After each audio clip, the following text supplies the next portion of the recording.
আসসালামু আলাইকুম। আবারও চলে আসছি আপনাদের মাঝে নতুন একটা রেসিপি নিয়ে। আজকের রেসিপি হলো তেলাকুচা পাতা আমি শাক রান্না করে দেখাবো। এই তেলাকুচা পাতাটা অনেকে চিনে না।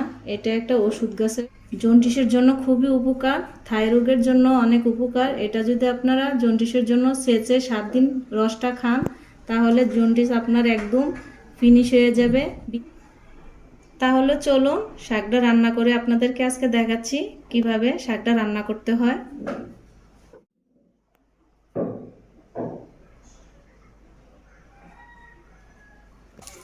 এখন আমি তেলাকুচা পাতাটা বটির দ্বারা কেটে নেব। একদম কিচি কিচি করে কাটতে হবে। এই শাকটা আপনারা দেশ গ্রামের মধ্যে গাছে দেওয়ালে এগুলা হয়, সবসময় পাওয়া যায় না। এটা শীতকালের মধ্যে পাওয়া যায়।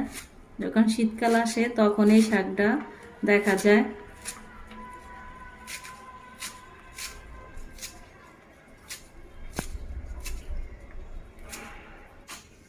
আপনারা জন্ডিসের জন্য এই শাকটা ট্রাই করে দেখুন। জন্ডিস যদি ভালো না হয় তারপরে বলবেন কমেন্ট বক্সে। এটা জন্ডিসের জন্য খুবই উপকার, ডায়াবেটিসের জন্য অনেক অনেক উপকার।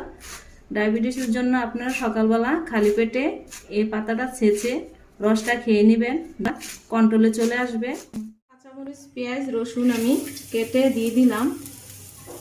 কড়াইটা আমি আগে গরম করে রেখেছি। পরিমাণ মতো তেল দিয়ে দিলাম। তেলটা একটু ভালোভাবে পরিমাণ মতো দিতে হবে, কারণ এটা শাকটা একটু তেল দিয়ে ভালো করে ভাজতে হয়। তেল কম হলে শাকটা খেতে ভালো লাগবে না।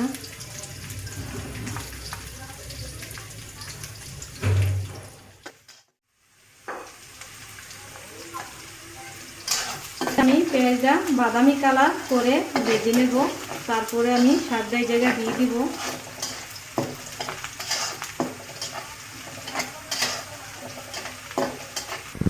দেখুন পেঁয়াজটা আমার বাদামি কালার হয়ে গিয়েছে। এখন আমি শাকটা দিয়ে দেব।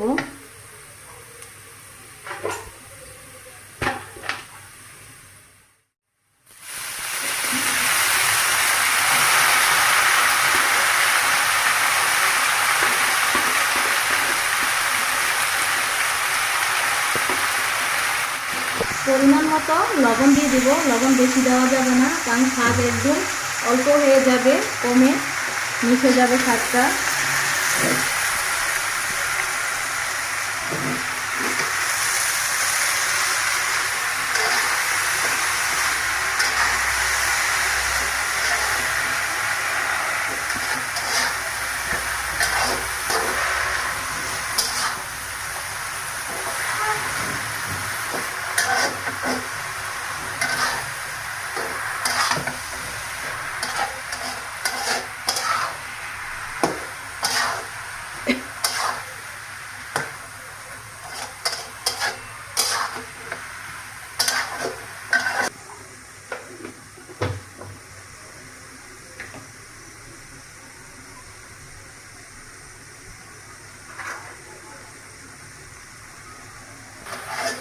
এইভাবে শাকটা কম জালের মধ্যে এভাবে আস্তে আস্তে ভেজে নিতে হবে।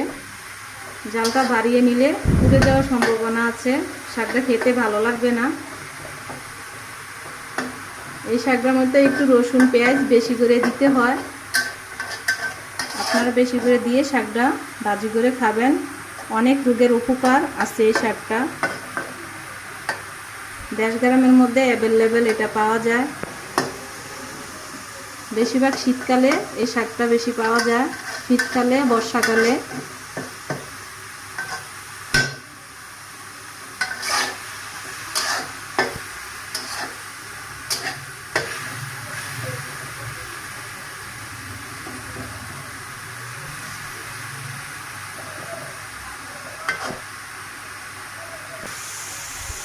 শাকটা একটা ডাল ঘুটনির সাহায্যে এইভাবে থেতু করে নেবেন। নিলে আপনার রসুনগুলো একদম শাকের সাথে মিশে যাবে, খেতেও ভালো লাগবে।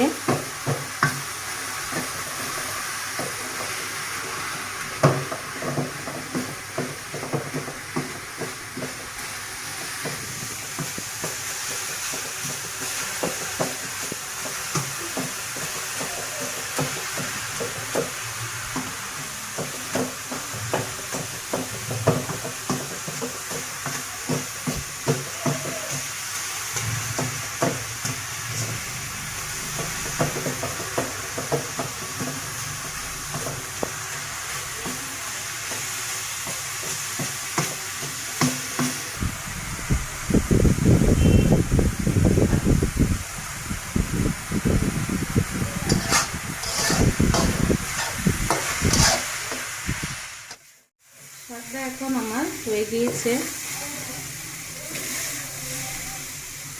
ভাজা করতে হবে এই শাকটা, যদি আপনারা খেতে চান তাহলে এইভাবে ভাজা ভাজা করে নেবেন।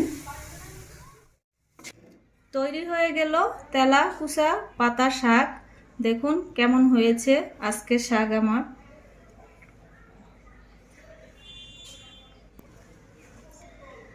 আমার ভিডিওটার মাঝে আপনারা থাকার জন্য অনেক ধন্যবাদ।